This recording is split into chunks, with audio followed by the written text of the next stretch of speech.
ജയരാജന് പിന്നെ ബോംബും പടക്കമൊന്നും മനസ്സിലാകാത്തൊരു സാധനമാണ്. പടക്കം പൊട്ടിയാലും ബോംബാന്ന് പറയും, ബോംബ് പൊട്ടിയാൽ ചടക്കാമെന്നും പറയും. ഇതിനു മുമ്പും പറഞ്ഞിട്ടുണ്ട് അദ്ദേഹം. അത് ഞാൻ ചോദിക്കട്ടെ, ഇതുപോലെ ഞാൻ ഒരു കാര്യം കൂടെ പറയാം.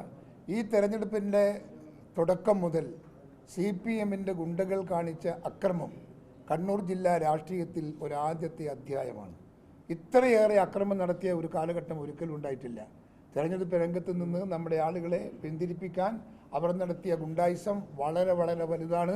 എത്രയോ സ്ഥലങ്ങളിൽ, എത്രയോ ബൂത്തുകളിൽ അവർ കയറി വോട്ടർ നമ്മുടെ നമ്മുടെ സ്ത്രീകളെ അടക്കം നമ്മുടെ ബൂത്തിലിട്ട് തല്ലിയിട്ടുണ്ട് എന്നുള്ളത് നിങ്ങൾക്കറിയാം.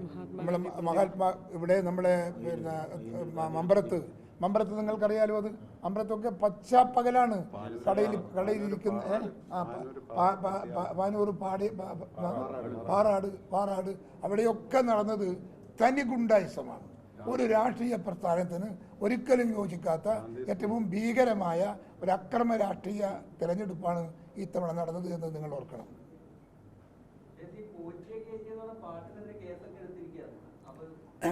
എന്ത് കേസിന് വില? ഒരു പാട്ട് പാടുന്നതിന് കേസെടുക്കുക എന്ന് പറയുന്നത് വിവരക്കേടല്ലേ? എന്ത് ചെയ്യും? കോടതി ശിക്ഷിക്കും അയാളെ? ഈ കേസെടുക്കാൻ പോകുന്ന പോലീസുകാർക്ക് നാണോ മാനോ ഉണ്ടോ? ഒരു പാട്ടുണ്ടാക്കിയാൽ ആ പാട്ടുണ്ടാക്കിയവനെതിരെ കേസെന്താ? നാട്ടിൽ എത്ര പാട്ടുണ്ടാക്കുന്നുണ്ട്, എന്തെല്ലാം പാട്ടുണ്ട്.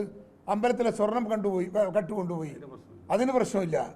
കോടികളുടെ സ്വർണം കടത്തിയതിന് ആർക്കും പ്രശ്നമില്ല. ഇവിടെ പ്രശ്നം അത് പറഞ്ഞു പോയതിനാണ്. ഉണ്ടായത്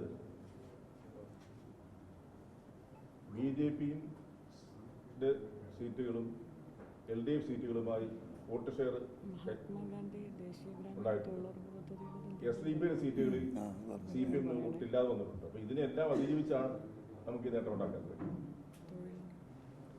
BJP നടത്തിയ മറ്റൊരു ഏറ്റവും പരിഹാസ്യമായ നടപടി പിന്നെ മഹാത്മാഗാന്ധി ദേശീയ ഗ്രാമീണ തൊഴിലുറപ്പ് പദ്ധതി, അതിൻ്റെ പേര് മാറ്റാൻ നടത്തിയ ഈ നടപടി എന്തൊരു ലജ്ജാകരമാണ്. മഹാത്മാഗാന്ധിയുടെ പേരിൽ ഒരു പ്രൊജക്റ്റ് കൊണ്ടുവരുമ്പോൾ ആ പ്രൊജക്റ്റിൻ്റെ അകത്തുനിന്ന് മഹാത്മജിയുടെ പേര് മാറ്റിക്കളയാൻ വേണ്ടി എന്ത് വൃത്തികേടാണ് ഇവർ കാണിക്കുന്നത്. ഇന്ത്യ രാജ്യത്ത് നിങ്ങൾക്ക് ആരെങ്കിലും വിചാരിച്ചാൽ മഹാത്മാഗാന്ധിയെ മറക്കാനും മഹാത്മാഗാന്ധിയെ തിരസ്കരിക്കാനും സാധിക്കുമോ? ഈ നാടിൻ്റെ സൃഷ്ടികർത്താവല്ലേ മഹാത്മജി? ആ മഹാത്മജിയുടെ ഒരു പേരുകൾ വരുന്നത് ഇല്ലാതാക്കാൻ ശ്രമിക്കുന്ന അപക്വമായ രാഷ്ട്രീയം ഈ ഇന്ത്യ രാജ്യത്തെ ജനാധിപത്യ സംവിധാനത്തിന് ഭീഷണിയാണ് എന്ന് പറയാതിരിക്കാൻ നിർവാഹമില്ല.